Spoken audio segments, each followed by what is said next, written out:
आज मु आपण मानक बिना पैसा बिना खर्च रे कलमी शाग चाष करने शिखेबी। देखंतु साधारणतः कलमी शाग जमी बाड़ी रे चाष करा जाए, किंतु छात बगीचार भी आपण चाष करि पारे। या पुणी बिना खर्च रे कौनसी गोटे टंका हेले आपण मानकर खर्च होबनी आ आपण एमती सुंदर शाग चाष करि परिबे। तो आसंतु जानिबा, भल लागिले लाइक शेयर सब्सक्राइब निश्चय करिवे। नमस्कार दर्शक बंधु, देवांजना गार्डनिंग चैनल को मु देवाशीष आपण मानकु स्वागत करुच्ची। आमे जो बजार शाग किणिकी आनी थाउ से शागर डाल नहीं कि आमे शाग चाष करिपरिबा। साधारणतः आपण जानती जे कलमी शाग मंजीरु चाष करा जाए, किंतु आज मु आपण मानकु कलमी शाग डालरू केमती चाष करा जाय परिबो सेटा कहबी। एमती छोट छोट डाल संग्रह करके तार अग अंश आपण लगे दियंतु।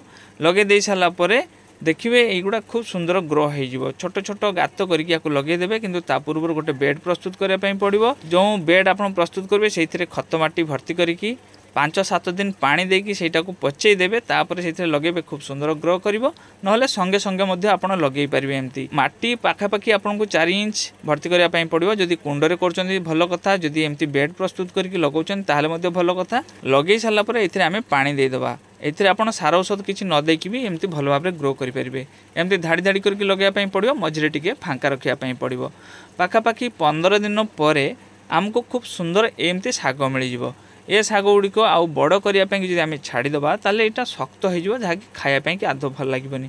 तेणु शाग पाखापाखि 8 इंच होगले सेटा को अमल करने पड़े। जदि आम आउ बड़ करने चाहिए ताले बड़ तो हम, किंतु शाग शक्त हम, खायापाई आदौ भल लगे। आउ गोटे जिनस शाग तोड़े जिते सेते से नुआ नुआ डाल बाहर। जदि आप बड़ करने छाड़दे बड़ तो हम, किंतु शाखा प्रशाखा किसी ये बाहर। शाग अमल कर सारापर या भितर जो घास छोट छोट देखुंती ए घास गुड़िक सफा करदेवाई पड़ो। एवं मझे जो फांका जगह देखुंती धाड़ी करके आम लगेला पर जो फांका जगह अच्छी से जगह गुड़िक आपड़ पुराना गोबर खत दे पारे, ना कंफर्ट दे पारे। ना आउ गोटे कम करेंगे, मझे आपड़ आंगुठी देकी ताड़ी देवे एवं से फांका जगह अल्प अल्प यूरिया सार देकी माटी ढंके देवे एवं पानी देदेवे। खूब सुंदर अमल हम। देखो पाखापाखि पुणी 20 दिन पर केते सुंदर शाग होइछि। शाग जेते तोड़े सेते से नुआ नुआ डाल बाहर एवं घंच हम।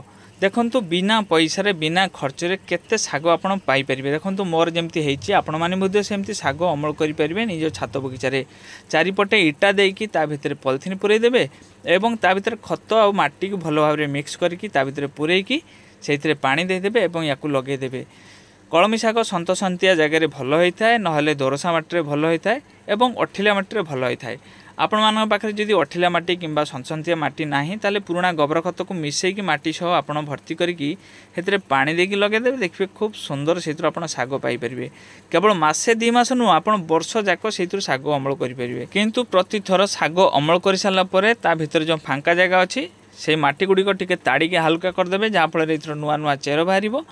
चेर जदि जाम हो जाए माने चेर घंच हो जाए ताहले एगुड़िक भल भाव ग्रो हो पार। यार चेर गुड़िक छिंडे देवाई पड़ो एवं से फांका जगह आपड़ यूरिया दे पारे, नहले पुराना गोबर खत देकी पानी देवे।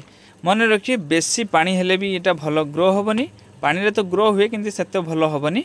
टिके सुखिला सुखिला भाया रहिबो, माने दोरसा माटी भाया रहिबो, सन्तसंतिया रहिबो। देले एथिरे शाग खूब सुंदर ग्रो करिवो। आमर ये भिडियोटी आपको केमती लगिला कमेंट करके निश्चय जनइबे। जदि भल लगी गोटे लाइक करेंगे, ता सहित सब्सक्राइब करके नोटिफिकेशन बेल टी ऑन करदे एवं बंधु बांधव शेयर करने आदौ भूलें। शेष पर्यंत देखिए बहुत बहुत धन्यवाद।